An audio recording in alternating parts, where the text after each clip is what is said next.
Hello and welcome. It's The Chat. I am Manny.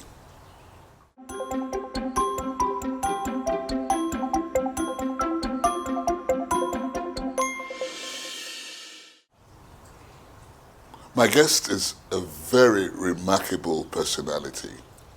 You'll find out what I mean. If you have never met a self-made man, this is the time to meet him.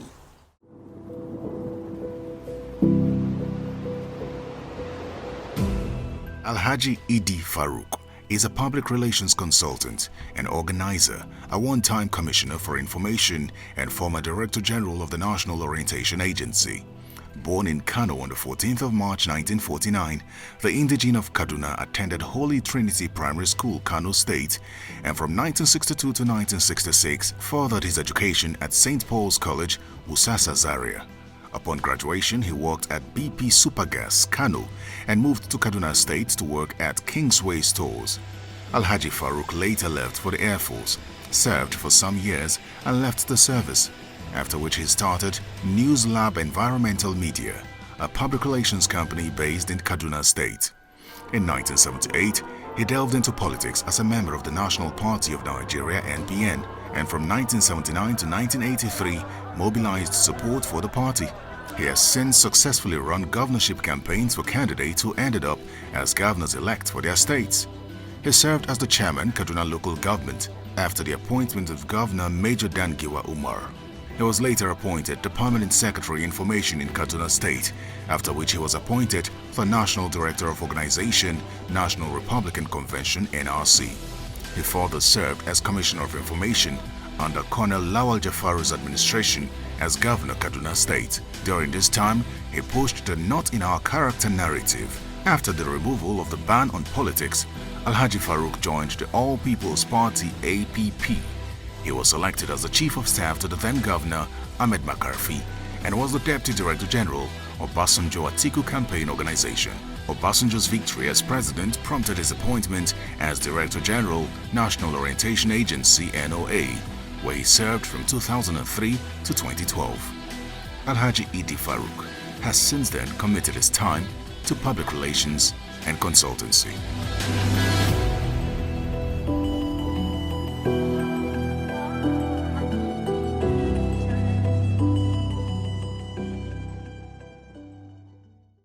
Welcome to the program, Alhaji Idi Farouk.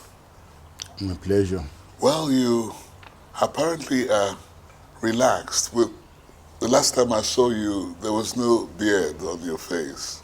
So what is this supposedly telling us when now? you become a septuagenarian, there is nothing you can do but to allow this thing float. So I know that you were born in Kano, Yes. but you're actually from Kaduna.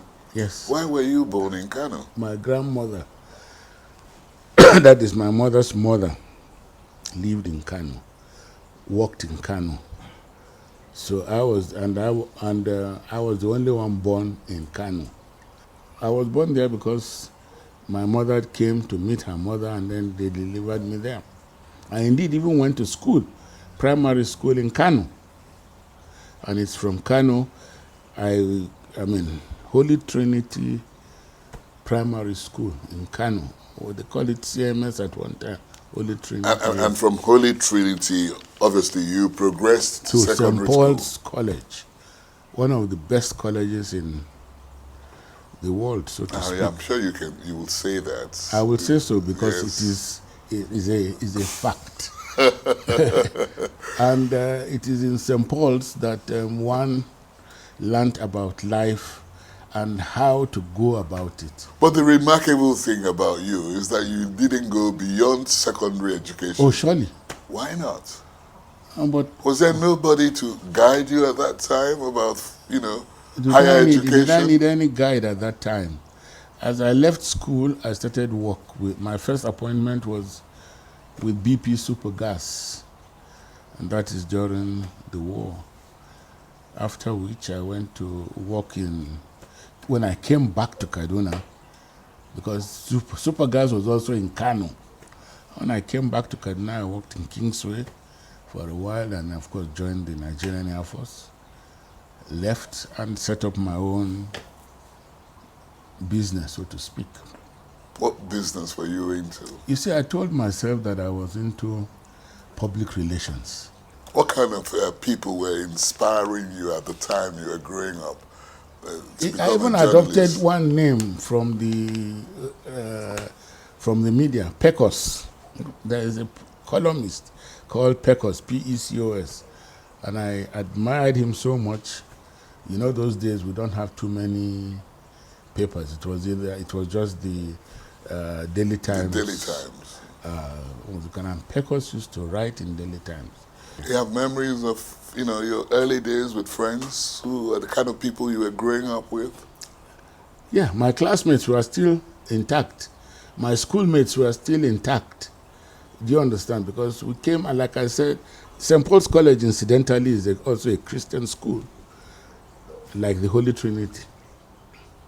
But it was a Christian school with a difference. And as you chose not to go into higher education, you went into government, didn't you? I told you that I started a public relations, what's it called? Then enter politics in the 78, 79. And I sat down with a few of my friends and said, there are 5 political parties. Which one do we join? And which one shall we join that will be beneficial to us as individuals? And we opted for MPN, and we went for it. Don't forget, in those days, even stickers, the stickers that we do, these badges and what have you, were done outside. So my approach was, since MPN, we have to take MPN, we have to sell MPN. I recall that in 1979, Shagari came in with the Ekweme and Akinloye and Sale Jumbo and all that. They came in for the last campaign in Kaduna, and we are men about town. So when I knew that, may God, I decided that they are talking about hunger and housing. So how do we do it? Fortunately, I had a friend, a youth corps boy then, Mboma. Mboma designed a poster unknown to that period, and the message was, vote against hunger, vote MPN, vote Shagari. When Shagari got to his room, nobody can reach him. I didn't know his room, so I went to the counter, asked the receptionist, where is this Shagari man staying? It's a harmless question. She told me the room, because she's a friend too. I went and I called his room. I said, can I speak to Mr. President? He said, who are you? I said, I'm a party man, you don't know me. But I have something to give you as my contribution. He said, the chairman of the party is downstairs. He is still alive, the chairman of the party, Sule Ahmed. So I went to him. He has already known us as men about town. So he really cannot understand. I went to him and said, Mr. President says we should come with you. He said, how? What room is he? I gave him the room, and I showed him the poster. So when we went to him, he left us at the gate and went in with the poster. We didn't give him all. He went in, and when they said we should come in, my poster was in the hands of, may his soul rest in peace, Alex Ekweme. He said, what is this? I said, this is a graphic expression of what you are preaching. Then he said to me, why did you do this? I said, we did it here in Kaduna. He said, what are those people in Lagos? You know that we have already entered. And that is how one... You got your way into politics. And at that time, every candidate of the party got his picture, went to London, made carrier bags, made T-shirts, made all such things and come. And when I come to you, you don't need to know me. You will see me. I wish you could do that now. It is, I still do it. It is still workable. How else would you have broke? How else will a young man on the street broke into that kind of crowd if you do not have, if you are not thinking out of the box and doing something different? No, but you walked into Shagari's residence. I walked, not in a hotel room. But I think it was in 1983. Yes. Yes. Before the 83 election. It was Buhari Idiagbon that started this orientation campaign with the war against indiscipline. Which metamorphosed with the it Buhari. Metamorphosed into MAMSA. MAMSA, yes. Okay. And now we are back to National Orientation Agency. Obviously, for that office, which you became at some point the Director General for 8 years. Yes, something like that, 8 to 9. How did you find the job? Because already I don't forget that during the NRC days, I was the National Director of Organization of the party. That's where, for instance, my road crossed with Ide Ogwabo, Ndoka Ogbaibena, Tunde Rahman and the rest. So, and for organization, you need to mobilize. So therefore, when Obasanjo in his, decided that I should work there, don't forget, I also ran his campaign. I was the Deputy Director General of the Obasanjo campaign 2003. Why are they always picking on you? Because when you are, when you are going to the theater, you require a doctor. You don't require an engineer.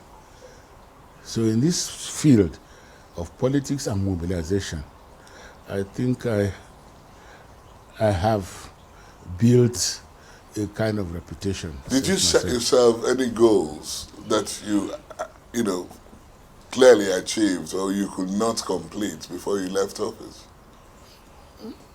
I don't set goals. I just go in and look at the mandate and then work on that mandate. So what was your mandate as the Director General? To mobilize Nigerians to do that which is right. Yes. To enlighten them on programs of government. So in that wise, I want to say that I must have done pretty well. But then, it's not for me to say. But in every assignment, like when I was commissioner of Information, Kaduna State, and Nigeria was at, we're already becoming a pariah nation because of Sani Abacha, I came up with not in our character. What were you thinking about then? Yeah, because they say we are a group of thieves, a group of them. We say, not in our character. This thing you are talking about us is really not in our character. At the time you were... When I was in NOAA, I did the first reality show, a leadership reality show called Heir Apparent. And even now, as I speak with you, I'm working another reality show called The Super Farmer to get the youths. What's all that in aid of? In aid of bringing the millennials into agri and understanding it as a business, basically. That is what is in aid of. Otherwise, because the farming population is dying out, and if there is no replacement, after we are gone, there will be hunger in the land. What do you think about, the National Orientation Agency, which has come under very severe criticism in the past? Rather unfortunate. Why? Because, in truth, you don't give them the wherewithal. I talked this COVID. When you say wherewithal, what do you mean? Financial. Okay. Do you understand? They are supposed to mobilize Nigerians. They are supposed to take Nigeria. If you are going to election, National Orientation Agency is the next port of call outside any organization. It's the next port of call for mobilization and enlightenment. But all these other organizations keep on the funds for that. Don't forget, if National Orientation makes a jingle today, it also pays for it like anybody else. Do you understand? Should it be closed down? Whether you cancel National Orientation Agency, at all times in our life, we will need orientation.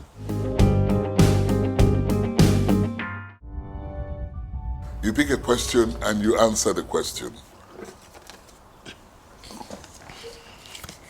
So why don't you help me tell me the questions? Okay. Is it possible? That's question, you have picked question number 3. How has technology helped in your daily activities? Has it really been of any help? No, it is very helpful because when you want to do research, you want to research on anything under the sun, if you go to Google, I guess you will get what you really want.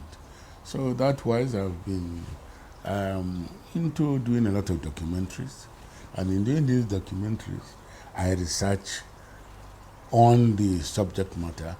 So it has been helpful. But you don't call me an IT guru. No, I'm not. Of course not. Yeah.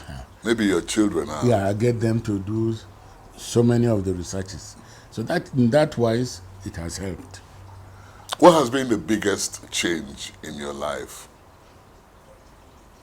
Getting to 70, 71, 72. Yes, Exactly. And so many things, I mean, so many things even change in your personal,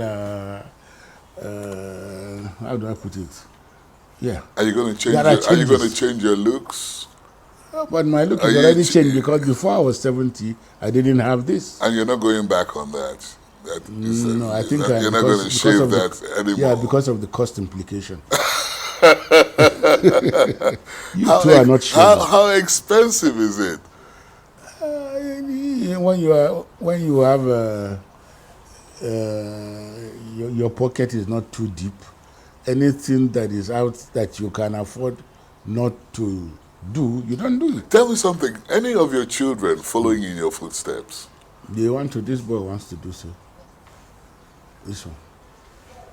Really? Yes. He wants to go into politics. Yes, and I think he's. Have you advised him on No, he himself. Even as we speak, the person that is that top boy that is there now is doing certain things, and they are working together inside my one. So you're encouraging them to go into politics. As difficult as the terrain seems. Politics is very useful in our daily life because you have to define politics. Is to get to the position where you can be of service to humanity. It's not about the state. Or where some people. Say again. Or where some people are serving themselves. Which is rather unfortunate. But then, politics is supposed to be clean and tidy. That is why I keep saying, if you do not sanction, you hear some offenses done during people carry ballot box and run. That is a crime. There is no election day crisis that cannot be treated as a crime. If you steal the box, you'll be punished accordingly. Recently, may well be recently, that you were not very impressed with the COVID-19 palliatives system. I still am not impressed with how distribution. What are you unimpressed about? Yeah, because really, if we are told that the palliative of 500 million naira have been given, you want to ask yourself, where, how? If you are told that students are in their homes and yet you are still feeding them in school, you want to ask why. I think that people, the appointees of Muhammad Buhari, should help him. You know, his strength and weakness. His strength is in giving you an assignment and not breathing down your throat. But his weakness is that he doesn't, because he's not breathing down your throat, the other people, these people do as they wish. I don't think it is true that you can give 500 billion 500 million or is it billion? I don't know the figure. The figures being bandied. People are not getting That's scary. I didn't know. I don't know. It is very. I mean, in your days, the name billion or trillion, is it popular? So, I mean, how can somebody, I mean, let's go to this Niger Delta matter. How can you, as a chief executive, stand up and say you gave yourselves 1.3 billion naira as palliative? Really? What is going on? But it's possible in our world today. Is that not so? It has become possible in our world today. Yes. But I think that there must be Well, sanctions. what can we do about this? Sanctions must be applied at all times.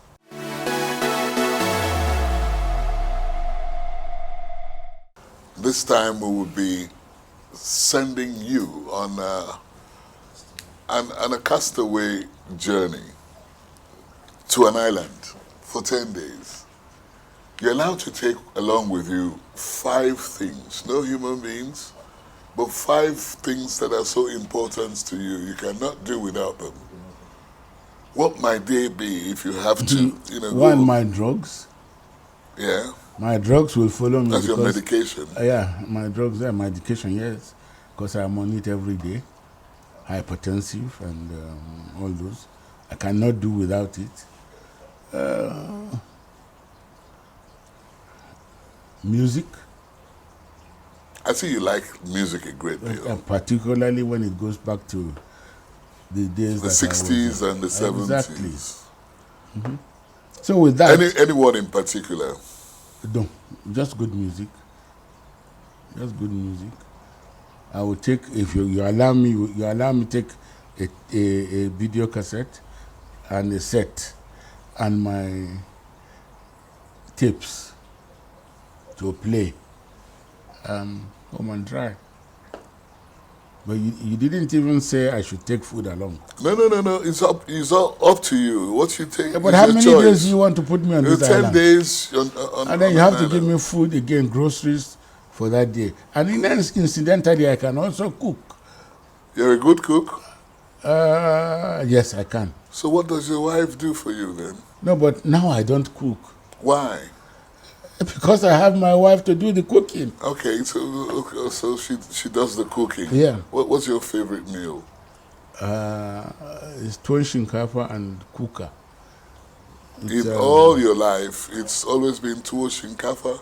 No. But even now, it's going to be plantain flour. But then my favorite, I will never, is tuwon shinkafa, me and kuka, and there has to be a lot of bones in there. That's when Because you have I the best conversations. I prefer bones to the flesh. Yes, really. Yeah. Why is that so? Yeah, I don't know. That's my preference. So I enjoy it more. Basically, that's why that is so. When did you start building up a family? In all your very busy schedule. When I was 49, I married my wife. You can see. 49? Yes. When I was 41. Oh, 41. Yes. Wasn't that late? It depends on who is looking at it. There are people who are still not even married, so to speak. So, lateness does not come, it's not in my dictionary. So it's better late than never. That's your saying. That's you saying it, not me. Alhaji Idi Farouk, Yes, sir. it's been a pleasure talking with you. I've enjoyed your company. You have, I hope so. yes, of course. I hope you enjoyed yourself. Why not? Why not? Well, the good thing about this interview is that if you know the person and you are friends with the person, like we are friends with each other, we are just conversing. I mean, we can go there and all that we are talking now, talk it off camera. That's the purpose of the program. It's Exactly. a conversation, you know. And thank you very much for affording us your time as well. No problems. You know, so it's been a chat, and our guest has been Alhaji Idi Farouk, former Director General, National Orientation Agency. I am Manny. See you next time.